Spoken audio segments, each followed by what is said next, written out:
Bueno, buenas tardes a todos los compañeras y compañeras que están del otro lado. Estamos en el tercer encuentro de este curso de capacitación, doctor Alberto Balestrini. Hoy vamos a tratar de meternos de lleno en lo que fue la Argentina a partir del derrocamiento del general Perón el 16 de septiembre del 55.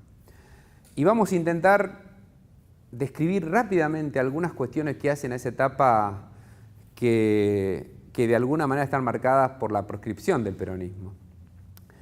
A Perón se lo derroca con la idea de erradicar al peronismo de la vida política.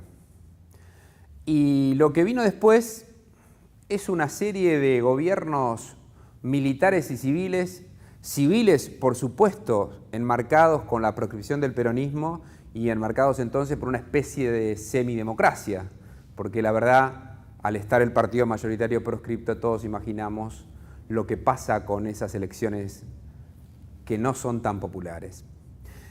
Esta etapa vamos a tener gobierno militar del 55 al 58 que viene a erradicar al peronismo. Por supuesto que no lo logra porque lo maravilloso de la etapa tiene que ver con lo que se conoce como la resistencia peronista, fundamentalmente a través del movimiento obrero. El movimiento obrero que es los sindicatos que en realidad son intervenidos por los militares con esta idea de borrar toda cuestión del pasado, pero rápidamente a medida que se van legalizando, se van normalizando, las segundas, terceras líneas empiezan a aparecer otra vez en la arena política y el peronismo vuelve a cobrar fuerza con un movimiento obrero a través de huelgas, a través de tomas de fábricas, a través de la calle.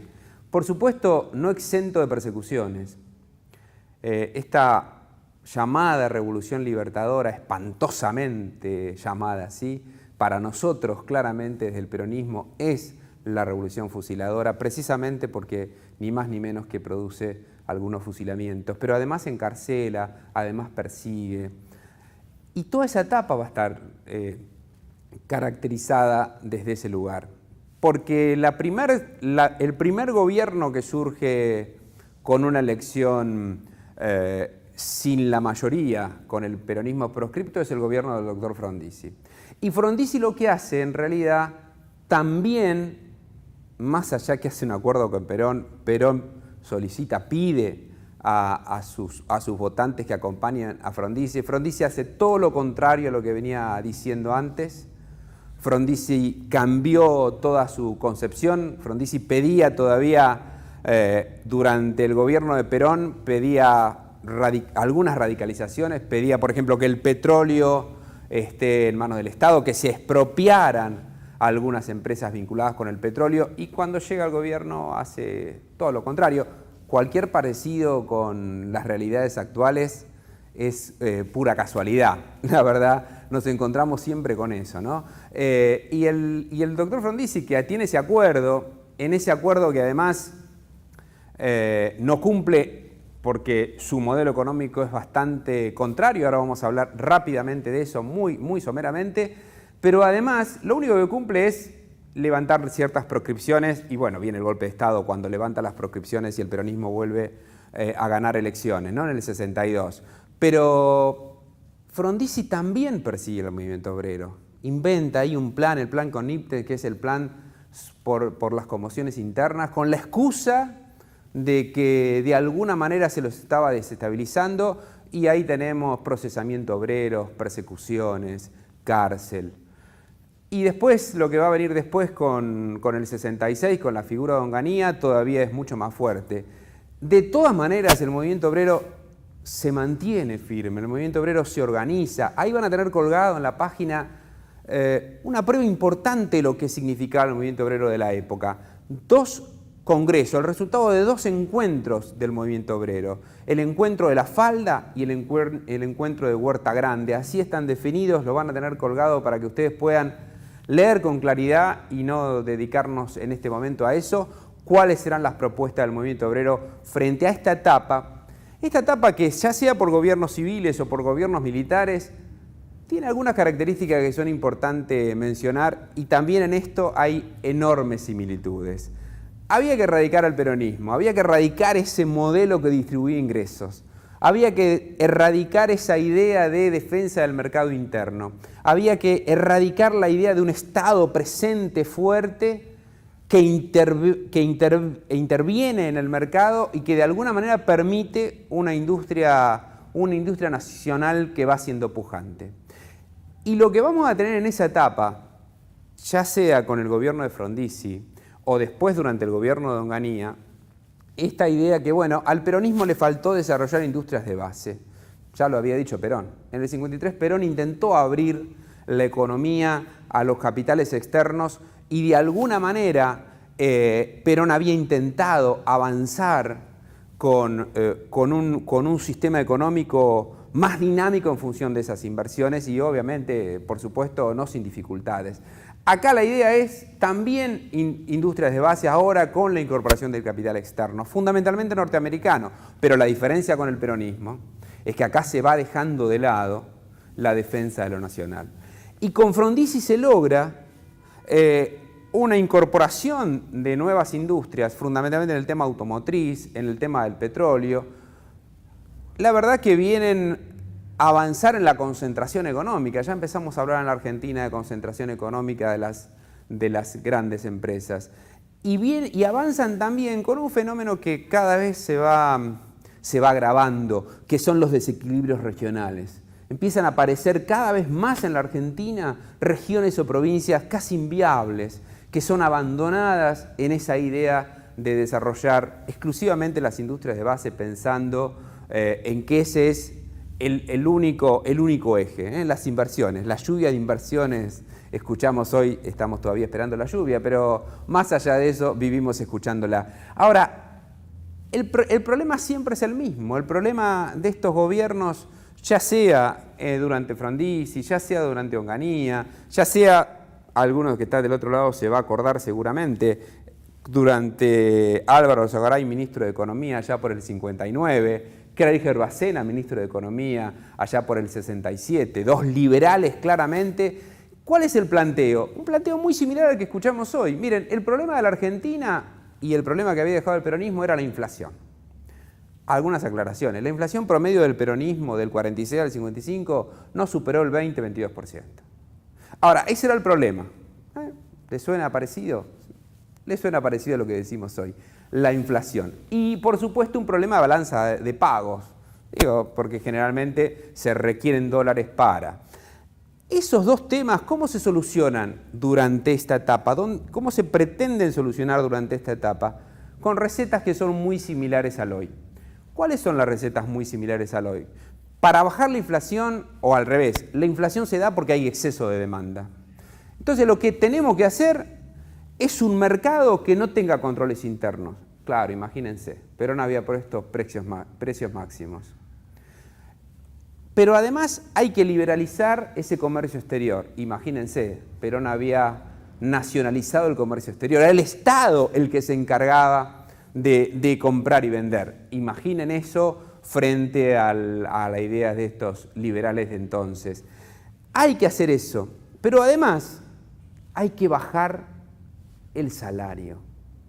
¿Por qué hay que bajar el salario? Para bajar la demanda, porque supuestamente con eso se baja la inflación. También les suena conocido, y posiblemente nos suene conocido hoy, que el costo del salario es muy alto, hay que ser más competitivo y hay que bajarlo. Esa es otra de las medidas. Por supuesto, más presión tributaria. ¿Para quién? ¿Se imaginan? Sí, ya a esta altura se deben imaginar. ¿Para quién más presión tributaria? Fundamentalmente para los sectores asalariados. ¿Por qué? Porque los impuestos en Argentina, lamentablemente, cada vez se hicieron más regresivos. Impuesto regresivo significa impuesto que paga más el que menos tiene. Para darle un ejemplo al que a lo mejor nunca ha escuchado este concepto, el IVA es un impuesto regresivo, porque paga lo mismo por ese impuesto cuando una persona va a comprar leche, que es del sector social alto o es del sector pobre. Todos pagan exactamente lo mismo. Ese es un impuesto regresivo. Pero además, algo que también escuchamos hoy, hay que comprimir el gasto público, hay que bajar el gasto público. Esas son las recetas de ese entonces. Esas recetas, con persecución obrera, con encarcelamientos, con sumario, con un movimiento obrero, insisto, y esto es lo importante, porque el peronismo había dejado un movimiento obrero fuerte, muy fuerte, y eso logró y eso permitió que de alguna manera negociara con estos gobiernos. De hecho, se derogó la Constitución del 49 que vimos en el encuentro pasado, que la nombramos en el encuentro pasado, sin embargo, no pudieron tirar abajo los derechos del trabajador y tuvieron que hacer un artículo 14 bis en la vieja Constitución del 53, retomada a partir de 1957, donde todavía se mantienen los derechos del trabajador. Ahora, ¿qué estoy diciendo en esta negociación, en este conflicto, en este ida y vuelta entre un modelo que pretende ser cada vez más liberal y concentrado y el movimiento obrero?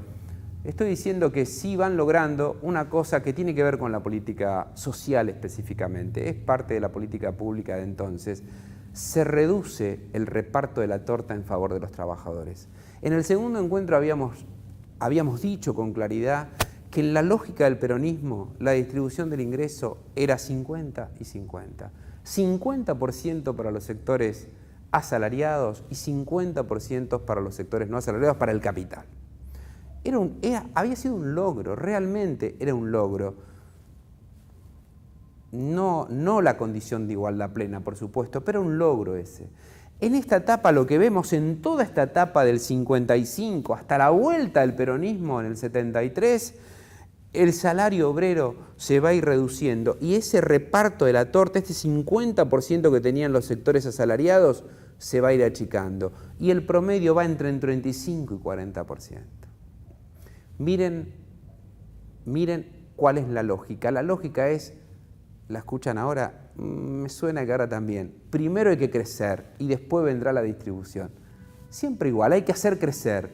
Para hacer crecer tenemos que bajar la distribución de la riqueza y de alguna manera no permitir que los sectores obreros tengan tanta concentración, digamos, tengan ese 50% de la torta. Para entendernos un poquitito más, porque la verdad que es muy difícil comprimir y meter 18 años con muchos altibajos, porque ahí tenemos 2 gobiernos semidemocráticos, tenemos 3 golpes de Estado. Algunas características de esta época para tratar de comparar con el peronismo. Veníamos hablando en el segundo encuentro, dijimos con fuerza la concepción del peronismo, por ejemplo, del tema de vivienda, y dijimos que se lo acusaba a Perón de que con su proceso de industrialización se había avanzado mucho las villas. Y dijimos que lo íbamos a trabajar en este encuentro, porque con Perón habíamos llegado a hablar, hay algunas discusiones de número, pero claramente el peronismo construyó entre 350.000 y 500.000 viviendas. Digo de números porque hay que tomar créditos, los que son los créditos de banco hipotecario, etc. Había una política de industrialización, de gente que venía del interior, pero que de alguna manera había un intento a través de esos planes de vivienda, viviendas que habíamos dicho también en el segundo encuentro, esos chalecitos californianos que tenemos en algunas de nuestras ciudades, con terreno, con luz, con ingreso de luz, con ciertas comodidades para la familia. Miren, voy a dar algunos datos, solamente algunos datos para entendernos. Del 55 al 63, la ciudad de Buenos Aires, demográficamente, creció, la verdad que creció para la época, lo voy a leer para no dar un dato equivocado, creció el 1,5%. Demográficamente creció eso.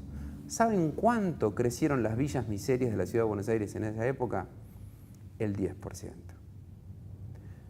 ¿Cuánto creció el Gran Buenos Aires? ¿Saben cuánto creció el Gran Buenos Aires del 55 al 66? Creció ni más ni menos que el 15%. ¿Saben cuánto crecieron las villas del Gran Buenos Aires del 55 al 66? 5 veces. Quintuplicaron su población. ¿Escucharon? Quintuplicaron su población. Crecimiento demográfico 15, crecimiento de villas 500%. para erradicar ese viejo mito que las villas son de Perón. Sí, son de Perón porque el que vive en la villa en esa época, y yo creo que sigue todavía, con claridad defiende el peronismo porque fue el único modelo que realmente, con el que realmente se sintió identificado porque respondía a sus necesidades. ¿Y por qué digo esto? Porque en esta etapa lo que aparece, ya no aparece la idea de que a los pobres hay que trabajarlos, hay que de alguna manera responder, y como decía Evita, donde hay una necesidad hay un derecho. Acá vuelve la lógica de la beneficencia, vuelve la lógica de que habíamos hablado en el primer encuentro. Es más, miren qué dato.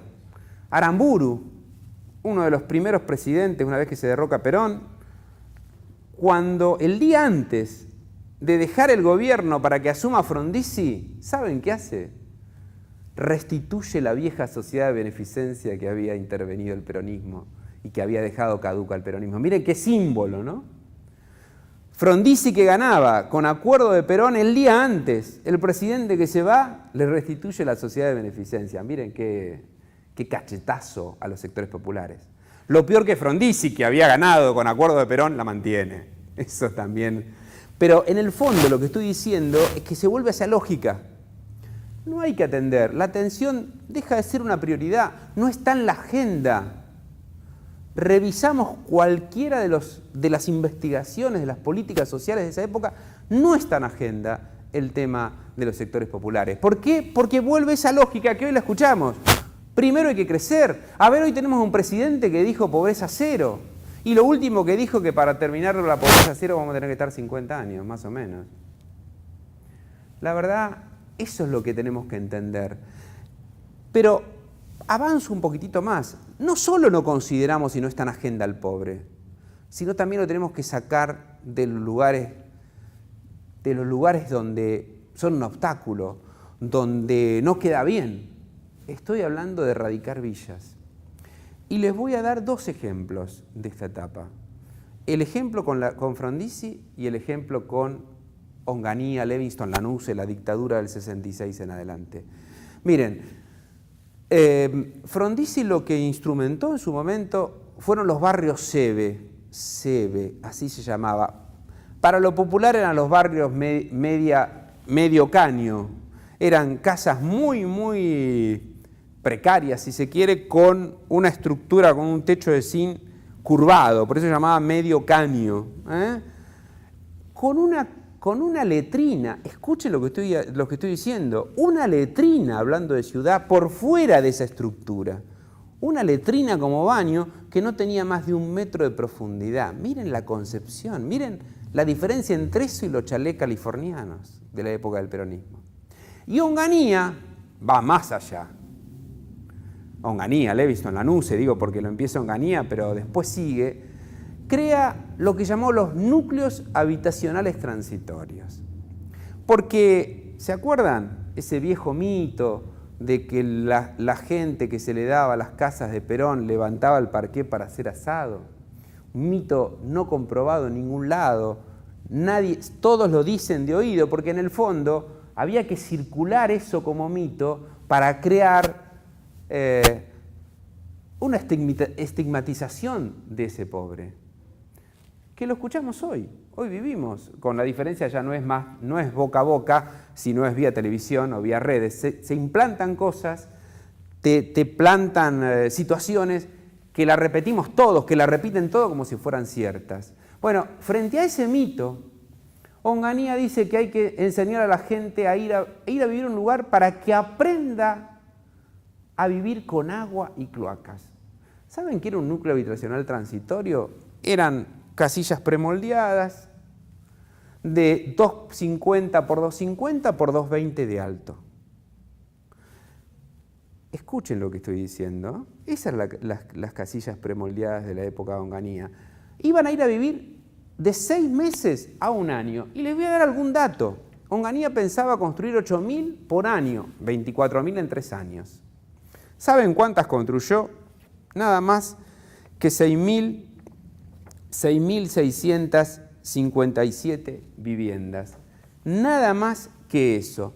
Pero además, la idea era, como ahí iban a estar en 6 meses o un año, la idea era después llevarlos a unos edificios. Hay en algunas ciudades edificios que dejan bastante que desear como estructura digna del trabajador. ¿Cuántos se construyeron? Un poquito más de 3.000 viviendas, no terminadas para el año 72. No terminadas para el año 72. Y lo peor, que ni siquiera mudaron a esa gente de los núcleos habitacionales transitorios. Llevaron a otros. ¿Me escucharon? Sí, alguno debe conocer de esto. Todavía en el Gran Buenos Aires hay núcleos habitacionales transitorios, que después vamos a ver que no vive ya una sola familia.